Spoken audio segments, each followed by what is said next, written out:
Hello friends, welcome back to my channel commerce Adda. Myself is CA Geetanjali Sharma.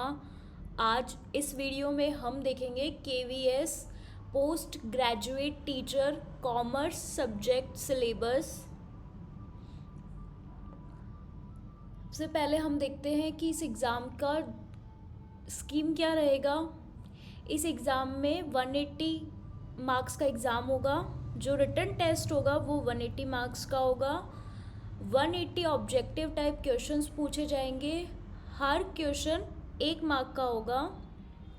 180 minutes मिलेगी। Total 180 minutes का paper होगा।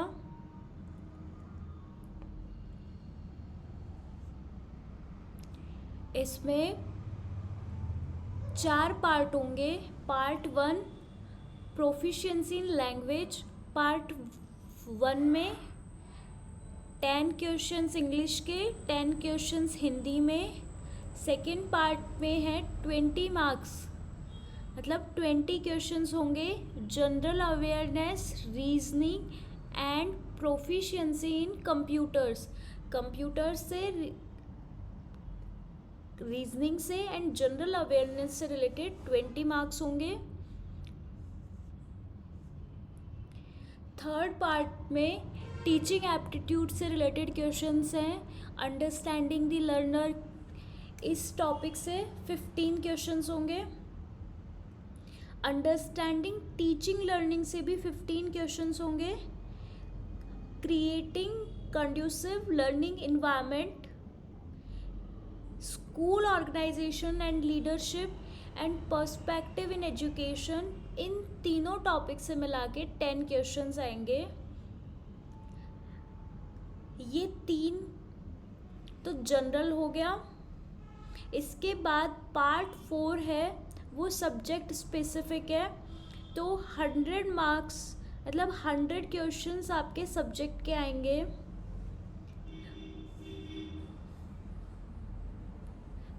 Subject में आपको 11th 12th की accountancy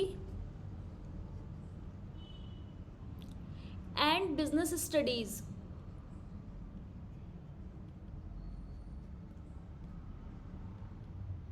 की एनसीईआरटी बुक से ही आपको पढ़ना है।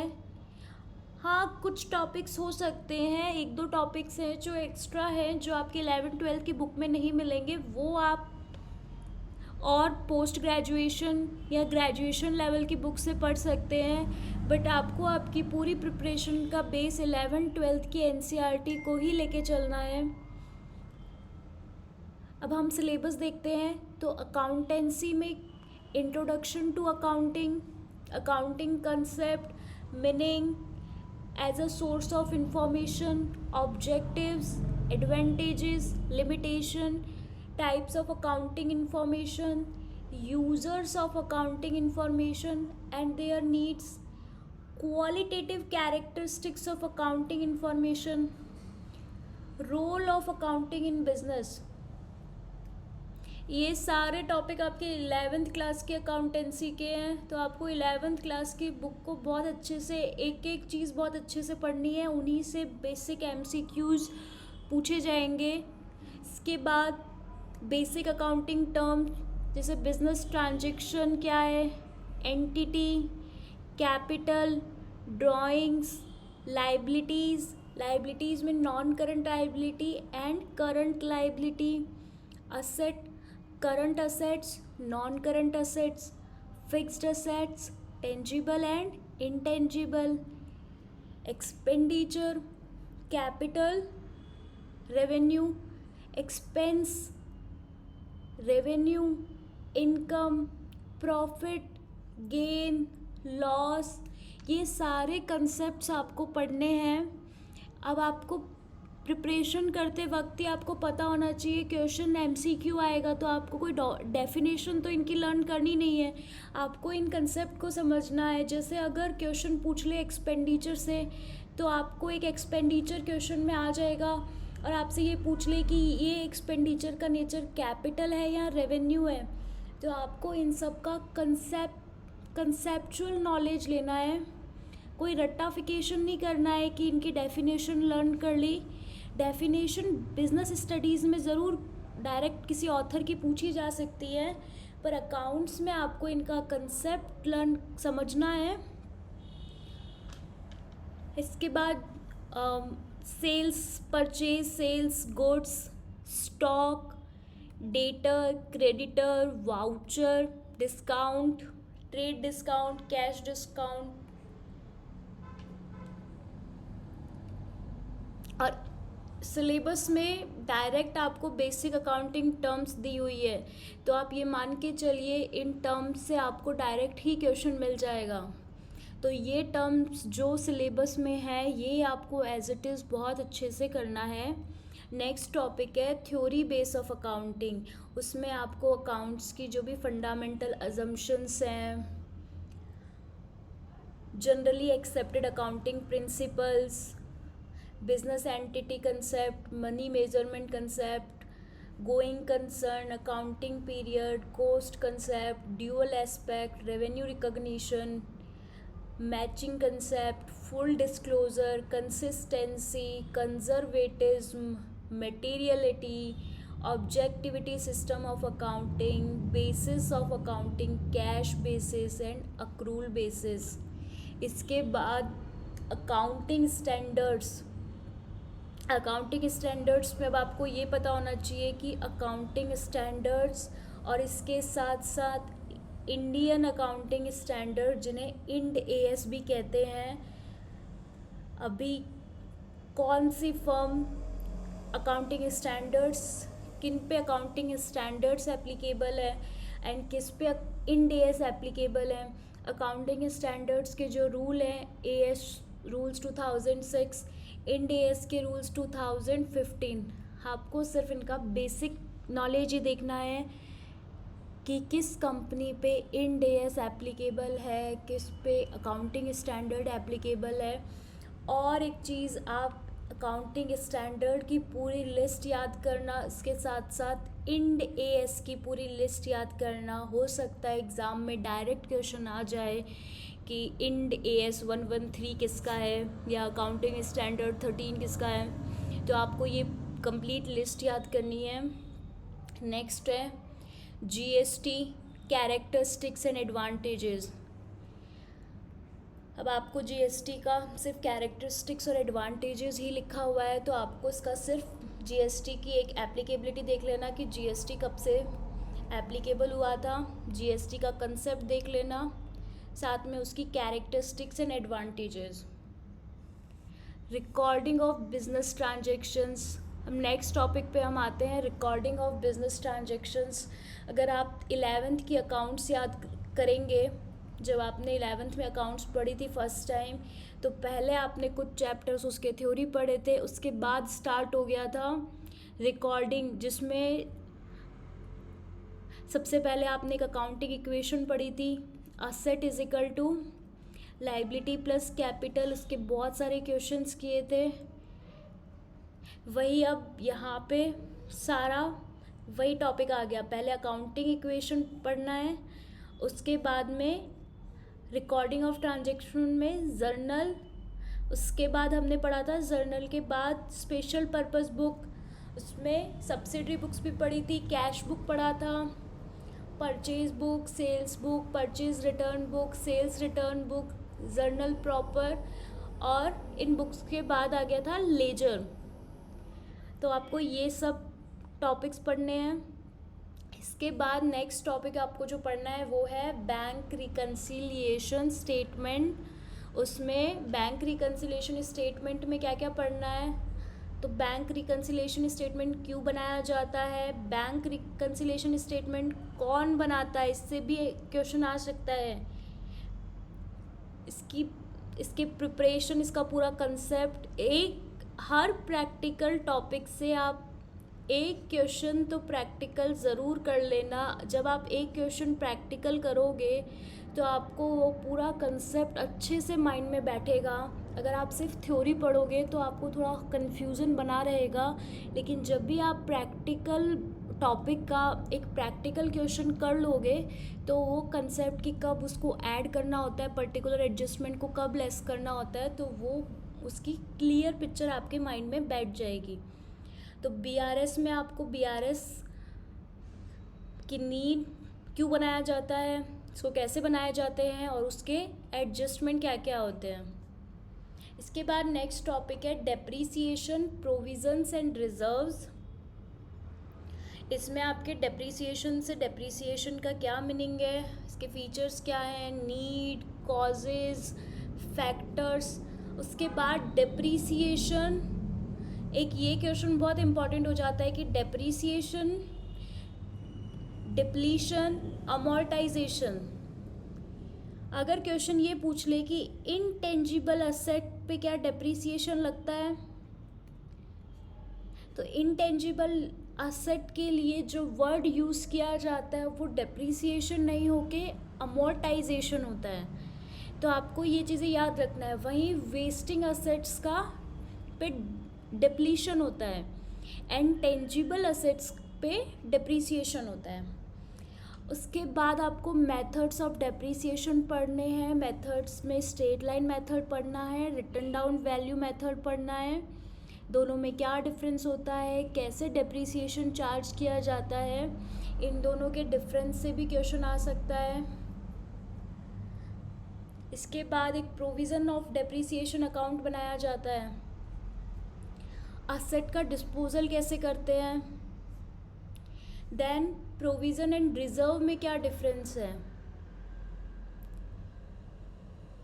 रिजर्व्स कितने टाइप के होते हैं, revenue reserve, capital reserve, general reserve, specific reserve, secret reserve. इन सब रिजर्व्स के क्या क्या एग्जाम्पल्स है, कौन सा रिजर्व किस कैटेगरी में आएगा, और कैपिटल और रेवेन्यू रिजर्व में क्या डिफरेंस है। नेक्स्ट है trial balance and rectification of error. Trial balance, उसका ऑब्जेक्टिव, मीनिंग, प्रिपरेशन, एरर्स कितने टाइप के होते हैं, ऐसे एरर्स जो ट्रायल बैलेंस को अफेक्ट करते हैं, ऐसे एरर्स जो ट्रायल बैलेंस को अफेक्ट नहीं करते।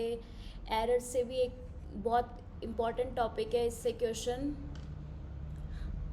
एरर्स के type, then trial balance, detection and rectification of error, preparation of suspense account. ये सस्पेंस अकाउंट कब बनाया जाता है, कौन से एरर्स को सेट ऑफ करने के लिए सस्पेंस अकाउंट बनता है। इसके बाद नेक्स्ट टॉपिक है financial statements, meaning, objective, importance, revenue and capital receipt, revenue and capital expenditure. Question में एक्सपेंडिचर दे देंगे, फिर उसका नेचर पूछा जा सकता है कि ये कौन से नेचर का है। एक डेफर्ड रेवेन्यू एक्सपेंडिचर क्या होते हैं, ट्रेडिंग एंड P&L अकाउंट के basics, gross profit, operating profit, net profit. इसके बाद है बैलेंस शीट। बैलेंस शीट क्यों बनाई जाती है, grouping and marshalling of assets and liability. तो grouping and marshalling of assets and liability ये बैलेंस शीट में ही किया जाता है कि हर असेट्स को प्रॉपरली ग्रुप्ड करके शो किया जाता है और एक सही ऑर्डर में शो किया जाता है।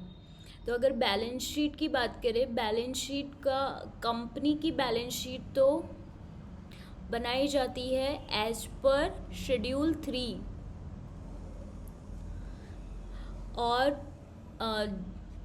जो सोल प्रोप्राइटर या फिर पार्टनरशिप फॉर्म है उनकी बैलेंस शीट बनाते हैं टी फॉर्म में, और कंपनी की बैलेंस शीट बनती है इस फॉर्मेट में as per schedule 3। Preparation, financial statement के एडजस्टमेंट। अब कुछ एडजस्टमेंट जो आपको स्पेसिफिकली अच्छे से देखने हैं वो कौन कौन से हैं, तो adjustment relating to closing stock, outstanding expenses, prepaid expenses, accrued income, income received in advance, depreciation, bad debts, provision for doubtful debts, provision for discount on debtors, abnormal loss, drawings जिसे लिखा हुआ है goods taken for personal use और staff welfare and interest on capital. और last है manager's commission. ये manager's commission topic भी important हो जाता है। मैनेजर्स कमीशन में एक आपको कंपनी का मैनेजरियल रेम्यूनरेशन भी देख लेना है इसके साथ साथ कि कितना परसेंटेज मैनेजरियल रेम्यूनरेशन दे सकते हैं।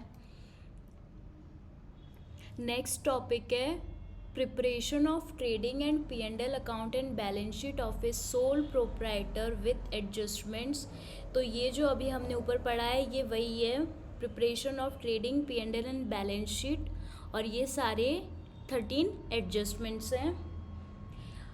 यहाँ तक आपने जो भी पढ़ा है ये आपकी 11th क्लास की अकाउंटेंसी से है। अगर आप 11th क्लास की अकाउंटेंसी NCERT की बुक लेते हैं या फिर आप ले सकते हैं DK गोयल,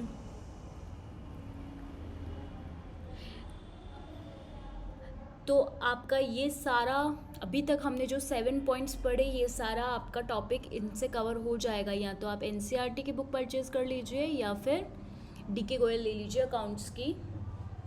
अब नेक्स्ट है वो है आपकी 12th क्लास की NCERT। उसमें 12th क्लास की में सबसे पहले हम पढ़ना है पार्टनरशिप फर्म। तो पार्टनरशिप की features, partnership deed, provision of the Indian partnership act 1932 in absence of partnership deed. तो देखो इससे बहुत एक अच्छा क्वेश्चन यही बनता है कि जब पार्टनरशिप डीड ही नहीं होगी तो उस केस में क्या सैलरी दे सकते हैं, या फिर प्रॉफिट है तो प्रॉफिट किस रेशो में डिवाइड करना है। तो ये सब पॉइंट्स ये बहुत इंपॉर्टेंट है। इससे एक क्वेश्चन डेफिनेटली आएगा कि पार्टनरशिप कि क्या क्या फीचर्स होते हैं, 2 या 2 से ज़्यादा पार्टनर होने चाहिए, मिनिमम मैक्सिमम कितने पार्टनर हो सकते हैं, मिनिमम कितना, क्या पार्टनरशिप डीड कंपलसरी है, अगर नहीं है तो उसके एब्सेंस में क्या क्या चीज़ें की जा सकती है। तो आपको ये इसका थ्योरी पढ़ना है। इसके बाद में फिक्स्ड कैपिटल अकाउंट्स क्या होते हैं एंड फ्लक्चुएटिंग कैपिटल अकाउंट्स क्या होते हैं। इसमें एक क्वेश्चन बनता है कि करंट अकाउंट कौन से केस में बनेगा, फिक्स्ड कैपिटल होगी तब बनेगा या फ्लक्चुएटिंग कैपिटल अकाउंट्स होंगे तब बनेगा। तो देखो फिक्स्ड अकाउंट जब होते हैं तब साथ में पार्टनर्स करंट अकाउंट बनाया जाता है, और फ्लक्चुएटिंग कैपिटल अकाउंट के केस में पार्टनर्स कैपिटल अकाउंट में ही सारे एडजस्टमेंट होते हैं, तो इस केस में पार्टनर्स करंट अकाउंट अलग से नहीं बनता है। इसके साथ preparation of P&L appropriation account, division of profit among partners, guarantee of profit. इसके बाद में जो भी एडजस्टमेंट है, interest on capital, interest on drawings, salary, profit sharing ratio, आपको इसमें वो सारा चीज़ें पढ़नी है कि change in PSR, profit sharing ratio, gaining ratio, sacrificing ratio. इसके बाद गुडविल के एडजस्टमेंट पढ़ने हैं, गुडविल कैलकुलेट कैसे करते हैं, उसके methods, average profit method, super profit method, capitalisation method. तो ये पार्टनरशिप टॉपिक तो वैसे ही बहुत इम्पॉर्टेंट हो जाता है क्योंकि 12th की जो NCERT का सिलेबस है उसमें पार्टनरशिप पूरा है। पार्टनरशिप फर्म पहले उसका इंट्रोडक्शन, फिर गुडविल का है, then admission of partner, admission के बाद उसका रिटायरमेंट, डेथ, डिसोल्यूशन। तो पार्टनरशिप अकाउंट्स तो पूरे ही पढ़ने होते हैं, तो यहाँ पे भी आपके सिलेबस में पार्टनरशिप अकाउंट पूरा ही है। इसके बाद देखो 8 पॉइंट पर 9th पॉइंट में रिकॉन्स्टिट्यूशन एंड डिसोल्यूशन। रिकॉन्स्टिट्यूशन कब होगा, जब नया पार्टनर आएगा या पुराना पार्टनर जाएगा। आएगा मीन्स एडमिशन, और जा रहे हैं मीन्स रिटायरमेंट, और जब प्रॉफिट शेयरिंग रेशो चेंज हो रहा हो तो change in PSR among the existing partner पढ़ना है। सेक्रीफाइसिंग रेशो क्या होता है, गेनिंग रेशो क्या होता है, revaluation of assets, reassessment of liability, reserves का treatment, accumulated profit losses, revaluation account बनाना, बैलेंस शीट बनाना। नेक्स्ट, एडमिशन ऑफ पार्टनर, अगर न्यू पार्टनर आ रहा होता है तो उसका क्या क्या इफ़ेक्ट होता है। Change in profit sharing ratio पे, गुडविल का treatment, revaluation of assets, reassessment of liability, reserves, ये सारा टॉपिक आपको एडमिशन, रिटायरमेंट, डेथ, तीनों टॉपिक करने हैं। उसके बाद में डिसॉल्यूशन ऑफ पार्टनरशिप फॉर्म, कहने का मतलब ये है कि आपको पूरे पार्टनरशिप अकाउंट पढ़ना है जो 12th क्लास की एनसीईआरटी बुक में है, उससे इन्होंने एक भी टॉपिक नहीं छोड़ा हुआ है। इसमें डिसॉल्यूशन में भी आपको सारी चीज़ें देखनी है, preparation of realisation account, capital account. हाँ, इन्होंने 2 topic excluding piecemeal distribution नहीं पढ़ना है, और sale to the company and insolvency of partner, ये 2 टॉपिक आपको नहीं पढ़ने हैं। इसके अलावा आपको पूरा पार्टनरशिप अकाउंट पढ़ना है। नेक्स्ट टॉपिक है शेयर कैपिटल। तो शेयर कैपिटल में features and types of company कितने टाइप की होती है, तो government company, public company, private company, उसके बाद holding company, subsidiary company, foreign company. तो ये जो भी डिफरेंट टाइप्स ऑफ कंपनी है ये आपको पढ़ना है। शेयर एंड शेयर कैपिटल के क्या क्या टाइप्स हैं, authorised share capital, paid up share capital, subscribed share capital, unsubscribed share capital, called up capital, ऐसे सबका शेयर कैपिटल का टाइप्स पढ़ने हैं। Accounting for share capital, issue, allotment of equity and preference shares, public subscription of shares, over subscription, under subscription of shares, issue par पे, premium पे, calls in advance पे interest की क्या rate रहती है। आप सिर्फ इंटरेस्ट की रेट देख लेना, क्योंकि यहाँ पे एक्सक्लूडिंग इंटरेस्ट लिखा हुआ है, तो इंटरेस्ट की रेट बस पता होनी चाहिए कि कॉल्स इन एडवांस की इंटरेस्ट रेट क्या है एंड कॉल्स इन अरियर्स की इंटरेस्ट रेट क्या है। Issue of shares for consideration other than cash. इसके बाद आपको एक कंसेप्ट पढ़ना है, concept of private placement and employ stock option plan and sweat equity shares. इसके बाद accounting treatment of forfeiture and reissue of shares. इससे प्रैक्टिकल क्वेश्चन आने के चांसेस बहुत ज़्यादा होते हैं कि फॉरफीचर के केस में कैपिटल रिजर्व में कितना अमाउंट गया, या जब फॉरफीचर का केस है तो शेयर फॉरफीचर अकाउंट में कितने रुपीस गए, या शेयर कैपिटल में कितना रुपीस गया। तो ये कंसेप्ट आप बहुत अच्छे से पढ़ लेना। और शेयर कैपिटल बैलेंस शीट में कहाँ शो करते हैं, कौन सा आइटम बैलेंस शीट में कहाँ शो करना है, शेयर फॉरफीचर को कहाँ शो करेंगे, ऑथराइज शेयर कैपिटल कहाँ शो करते हैं, ये सब डिस्क्लोजर्स। इसके बाद में पढ़ना है अकाउंटिंग फॉर डिबेंचर्स। तो डिबेंचर क्या होते हैं, डिबेंचर के टाइप्स देखना है, issue of debentures at par, at premium, at discount, issue of debentures other than cash, issue of debentures with terms of redemption. जब डिबेंचर्स इशू करते हैं तभी उनकी रिडम्पशन की कंडीशंस डिसाइडेड होती है, तो ये एक टॉपिक पढ़ना है। डिबेंचर्स अगर कोलेटरल सिक्योरिटी का जो एज अ कोलेटरल सिक्योरिटी का जो कंसेप्ट है वो पढ़ना है। इंटरेस्ट ऑन डिबेंचर्स पढ़ना है। राइटिंग ऑफ डिस्काउंट, ये writing of discount on issue of shares और डिबेंचर्स, ये टॉपिक पढ़ना है। इसके बाद next financial statement of a company. इसमें हमें पढ़ना है फाइनेंशियल स्टेटमेंट का मतलब क्या होता है, इसका नेचर क्या होता है, uses and importance of financial statement, statement of P&L and balance sheet in prescribed form. ये prescribed form with major headings, तो आपको ये शेड्यूल 3 ऑफ कंपनीज एक्ट के आपको अच्छे से पढ़ना है। इस शेड्यूल 3 ऑफ कंपनीज एक्ट में ही इसका प्रिस्क्राइब फॉर्म दिया हुआ है कि profit and loss account, statement of P&L कैसे बनाया जाएगा, बैलेंस शीट कैसे बनेगी कंपनी की। ये आपको पूरा शेड्यूल 3 अच्छे से पढ़ना है। इसके बाद जो टॉपिक है वो है फाइनेंशियल स्टेटमेंट एनालिसिस। तो फाइनेंशियल स्टेटमेंट एनालिसिस सबसे पहले होता क्या है, इसकी क्या इम्पोर्टेंस है, इसके क्या ऑब्जेक्टिव्स हैं, इसकी क्या लिमिटेशंस हैं। फिर फाइनेंशियल स्टेटमेंट एनालिसिस किया कैसे जाता है, क्या क्या उसके टूल्स हैं। तो कैश फ्लो एनालिसिस के थ्रू, रेशियो एनालिसिस के थ्रू, इसके अलावा common size comparative balance sheet, ये सब भी है। अकाउंटिंग रेशियोज़ में आपको कौन कौन से रेशियोज़ पढ़ने हैं। तो रेशियोज़ आपको, ये जो रेशियोज़ की लिस्ट है आपको सिर्फ वही रेशियो पढ़ने हैं। तो वो रेशियो लेकिन आपको बहुत अच्छे से आने चाहिए कि लिक्विडिटी रेशियो में आपको सिर्फ करंट रेशियो, क्विक रेशियो पढ़ना है।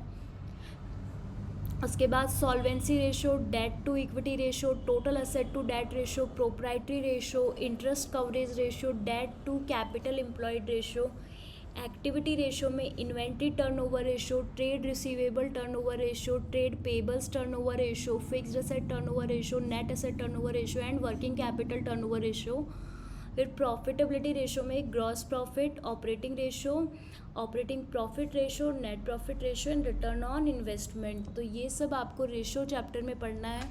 बहुत लिमिटेड रेशियोज़ हैं, इसके अलावा भी बहुत सारे रेशियोज़ हैं, लेकिन आपके सिलेबस में सिर्फ इन्हीं को मेंशन किया गया है। तो आपको सिर्फ यही रेशियो पढ़ने हैं। देखो, अगर आपके सिलेबस में सिर्फ ये लिख देते रेशियो एनालिसिस, तब तो आपको सारा ही रेशियो पढ़ना पड़ता। लेकिन अब जब सिलेबस में ही मेंशन कर दिया है कि लिक्विडिटी रेशियो में सिर्फ आपको करंट और क्विक पढ़ना है, सॉल्वेंसी में ये 3-4 पढ़ने हैं, तो अब आपको सिर्फ यही रेशियोज बहुत अच्छे से पढ़ने हैं। आपको इन्हीं से रिलेटेड कोई ना कोई क्वेश्चन एग्ज़ाम में ज़रूर दिख जाएगा। रेशियो से तो डेफिनेटली क्वेश्चन आएगा, 2 क्वेश्चन तो रेशियो एनालिसिस से कंफर्म्ड ही हैं। इसके बाद कैश फ्लो स्टेटमेंट, तो कैश फ्लो स्टेटमेंट आपको अच्छे से पढ़ना है। Meaning, objectives, benefit, cash and cash equivalents क्या होते हैं, इनके पूरा एग्जांपल्स देख लेना कि कौन से आइटम्स कैश इक्विवेलेंट के अंडर आते हैं। और उसके बाद क्लासिफिकेशन ऑफ एक्टिविटीज़, कौन कौन सी एक्टिविटीज़ होती हैं। तो operating activity, investing activity and financing activity, और कौन सा आइटम कौन सी एक्टिविटी के अंडर आता है। अब हम नेक्स्ट पार्ट देखते हैं जो कि है बिजनेस स्टडीज़। बिजनेस स्टडीज़ के लिए भी आपको NCERT की 11th एंड 12th क्लास की बुक प्रेफर करनी है, या फिर आप प्रेफर कर सकते हैं पूनम गांधी। इस बुक में भी काफ़ी अच्छे से कंसेप्ट को बहुत इजी लैंग्वेज में एक्सप्लेन किया हुआ है, तो इससे आप पूरा कोर्स कवर कर सकते हैं। बिजनेस स्टडीज़ के हम सिलेबस देखते हैं क्या क्या टॉपिक्स हैं। Meaning and features, evolution and fundamentals of business. इस टॉपिक में हमें देखना है history of trade and commerce in India, कैसे कब से ये ट्रेड एंड कॉमर्स इंडिया में स्टार्ट हुआ है, इसकी पूरा हिस्ट्री देखनी है। देन उसके बाद में आपको ये सारे कंसेप्ट्स देखने हैं, indigenous banking system, rise of intermediaries, transport, trading communities, इसमें merchant corporation, major trade centres, major imports and export, position of Indian subcontinent in the world economy. इससे रिलेटेड आपको करंट जीके का भी, current चीज़ें भी देखनी है कि करंट से रिलेटेड क्वेश्चन भी आ सकता है। इंपोर्ट और एक्सपोर्ट में भी करंट से रिलेटेड क्वेश्चन आ सकता है। इसके बाद में आपका ये 11th क्लास का जो है बिजनेस का क्या मीनिंग है, कैरेक्टरिस्टिक्स, बिजनेस, प्रोफेशन, एम्प्लॉयमेंट, इनका क्या कंसेप्ट है, बिजनेस एक्टिविटीज़ कौन कौन से टाइप की होती है। तो बिजनेस एक्टिविटीज़ के लिए बिजनेस एक्टिविटीज़ या तो प्रोफेशन या फिर कॉमर्स।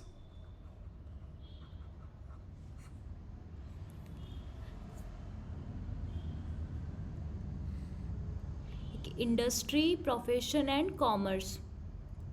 इसके बाद में कॉमर्स को भी फर्दर डिवाइड किया गया। इंडस्ट्री होती है प्राइमरी, सेकेंडरी, टर्शरी।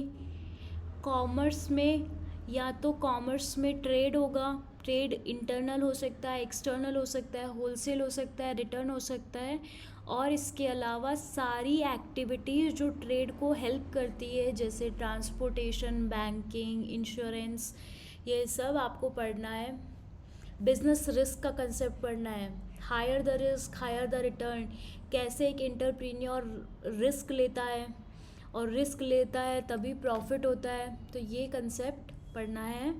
इसके बाद forms of business organisation, sole proprietorship, तो अब हमें पढ़ना है सोल प्रोप्राइटरशिप।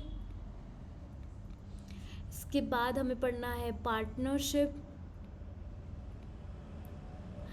पार्टनरशिप के बाद हिंदू अनडिवाइडेड फैमिली। इसके अलावा हमें पढ़ना है कोऑपरेटिव सोसाइटी,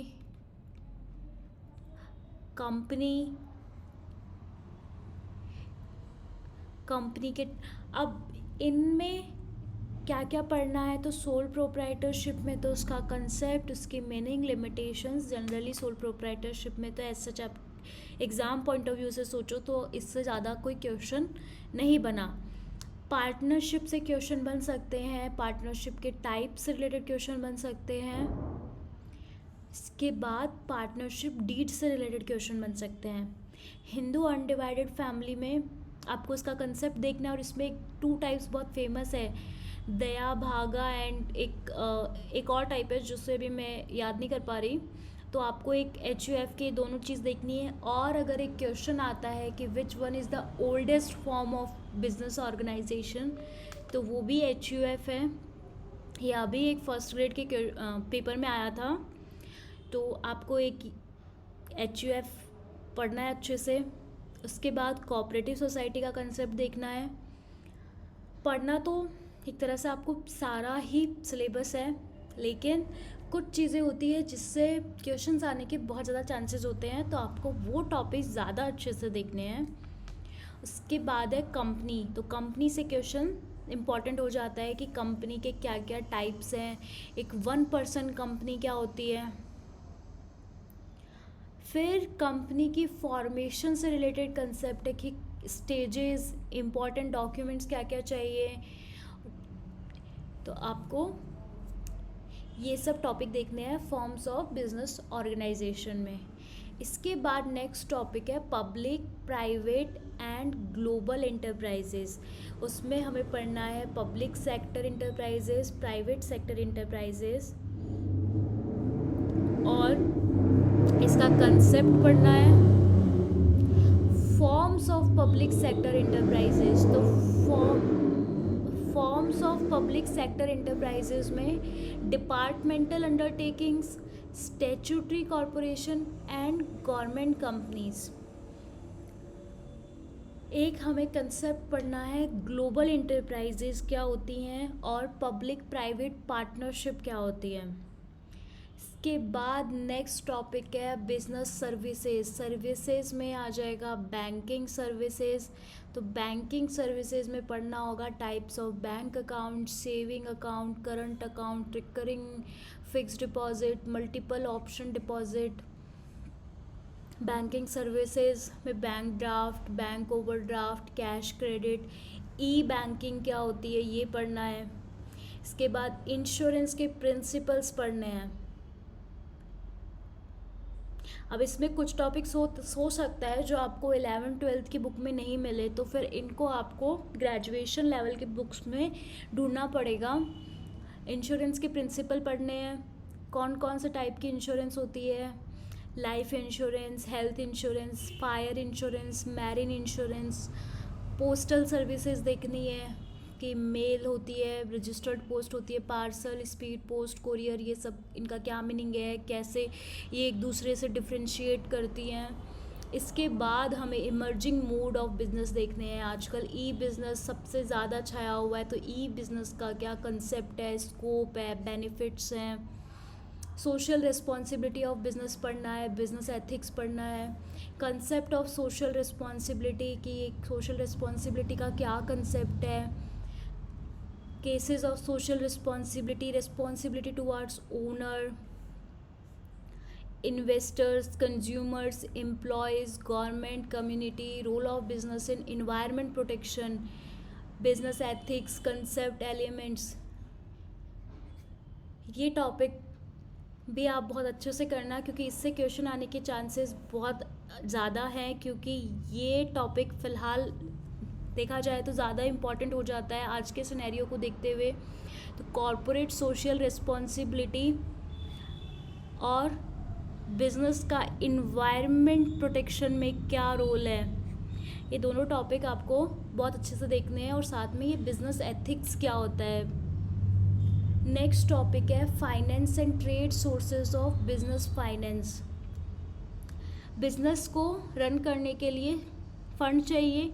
अब वो फंड कैसे ले सकता है, तो बिजनेस या तो ओनर्स फंड मतलब इक्विटी शेयर्स इशू करके पैसे रेज कर सकता है, या फिर मार्केट में प्रेफरेंस शेयर इशू करके पैसे ले सकता है, फंड रेज कर सकता है, या कंपनी के पास जो अपनी पुराना रिटेन्ड अर्निंग होती है वो यूज़ कर सकता है।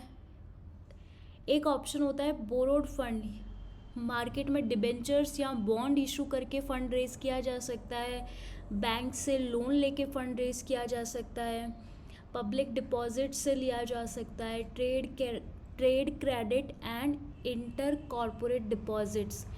तो ये सारा कंसेप्ट पढ़ना है कि कौन से long term sources of finance है और किस सोर्स ऑफ फाइनेंस का क्या बेनिफिट है। Small business and enterprises, next topic. Entrepreneurship development, concept, characteristics, need, process of entrepreneurship development, startup India scheme. ये स्टार्टअप इंडिया स्कीम बहुत अच्छे से कर लेना। ऐसा कोई भी टॉपिक आपको लग रहा हो जो आपको कहीं ना कहीं करंट से रिलेट कर रहा हो, तो उससे रिलेटेड करंट जीके भी देख लेना। स्टार्टअप इंडिया स्कीम कब स्टार्ट करी, किसने स्टार्ट करी, ये सब आप अच्छे से पढ़ लेना। इंटेलेक्चुअल प्रॉपर्टी राइट्स क्या होता है, स्मॉल स्केल इंटरप्राइजेस क्या होती है, इसकी लिमिट है, वो लिमिट्स आप लर्न कर लेना कि कितने टर्नओवर से नीचे अगर है, कितना रुपये से कम टर्नओवर है तो वो स्मॉल स्केल के अंडर आएगा। और ये MSME act, micro small medium enterprise development act है। ये थोड़ा बहुत, इसमें सिर्फ आपको ये टर्म्स ही देखनी है कि ये क्या है, स्मॉल बिजनेस का क्या रोल रहता है with special reference to rural area. Government scheme, ये टॉपिक आपको इसके इकोनॉमिक्स के बुक में मिल सकता है।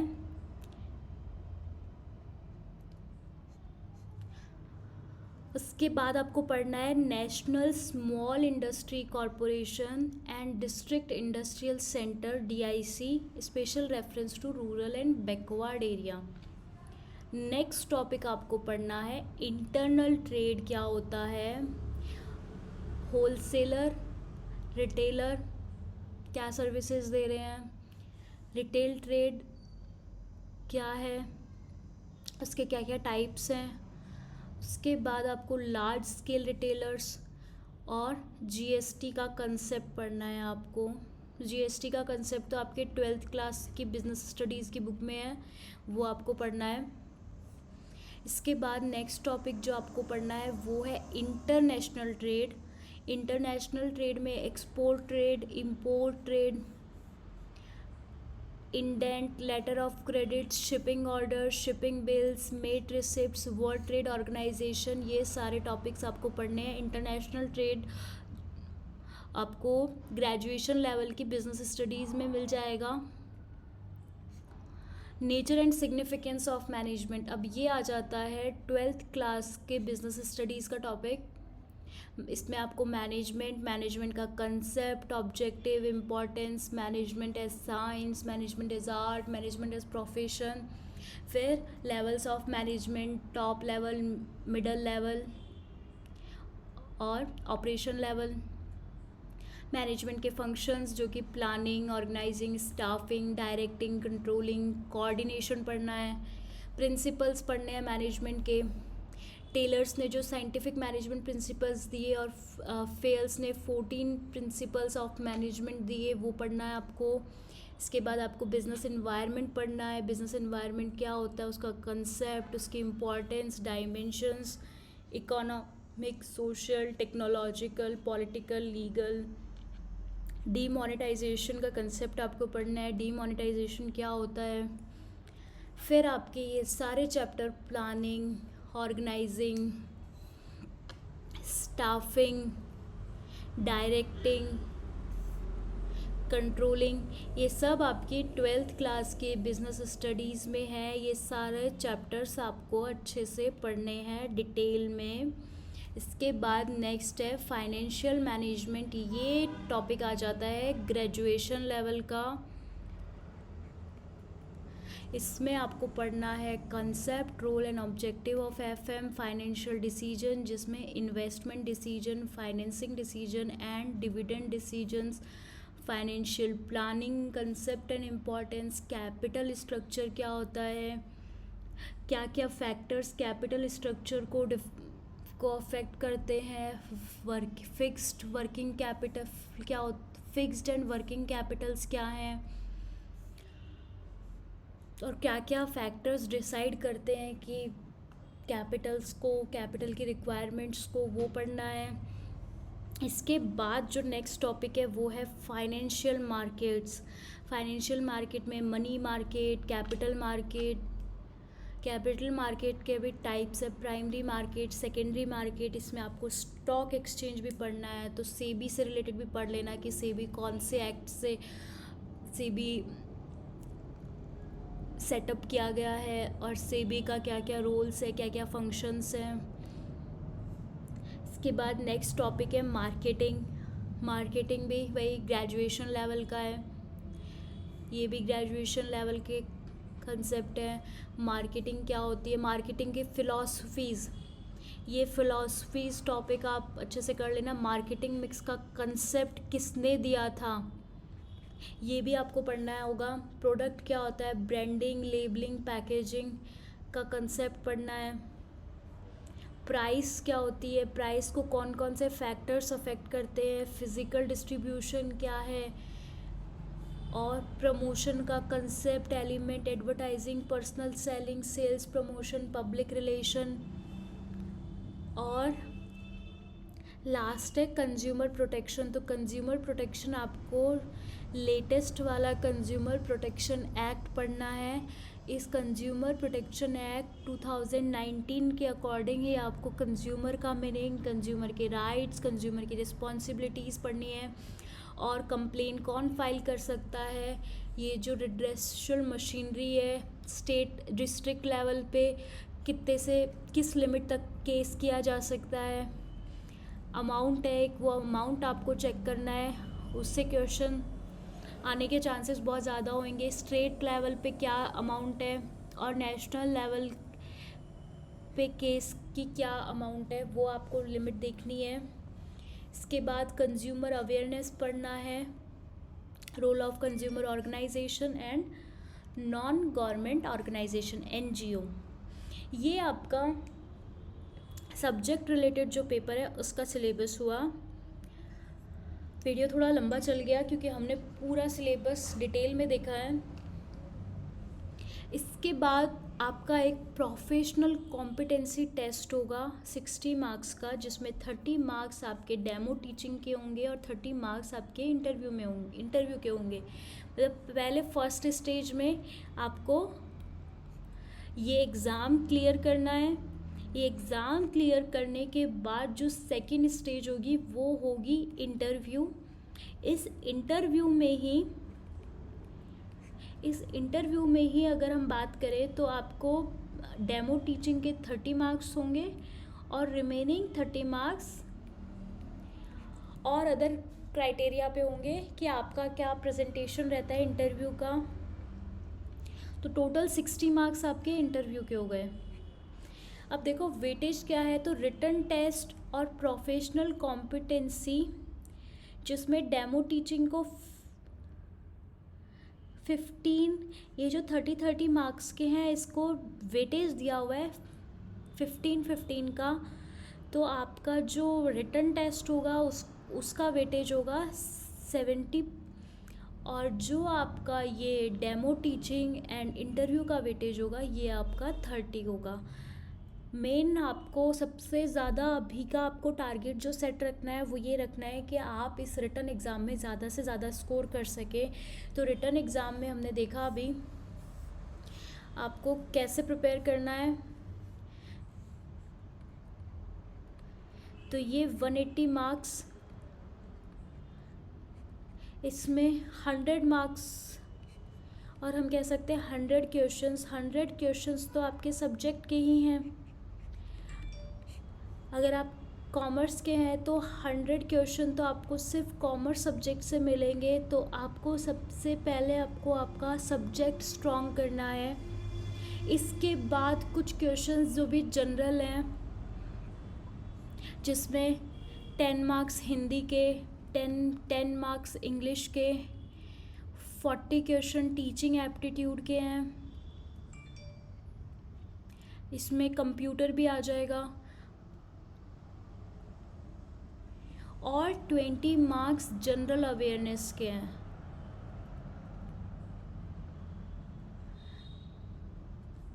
तो ये आपके टोटल 180 मार्क्स हैं। 180 मार्क्स आपको रिटन में हैं। उसके बाद 60 मार्क्स आपका इंटरव्यू एंड डेमो टीचिंग है। और फिर इनका रेशो की अगर बात करें तो इनका रेशो डिसाइड कर दिया 70:30।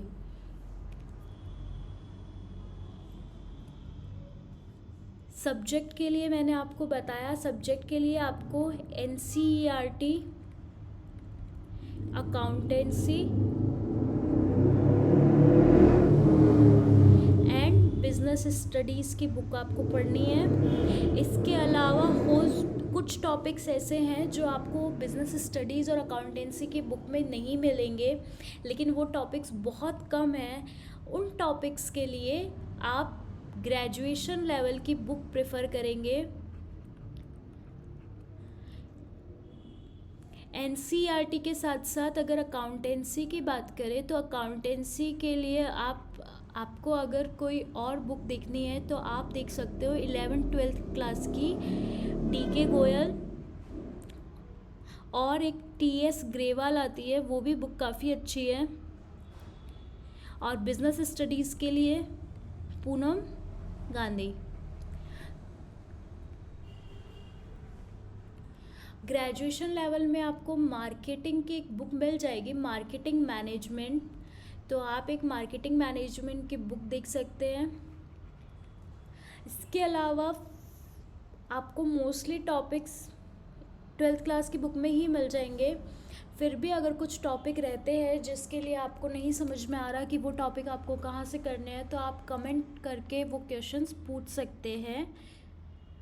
Thank you so much and all the best for your preparation.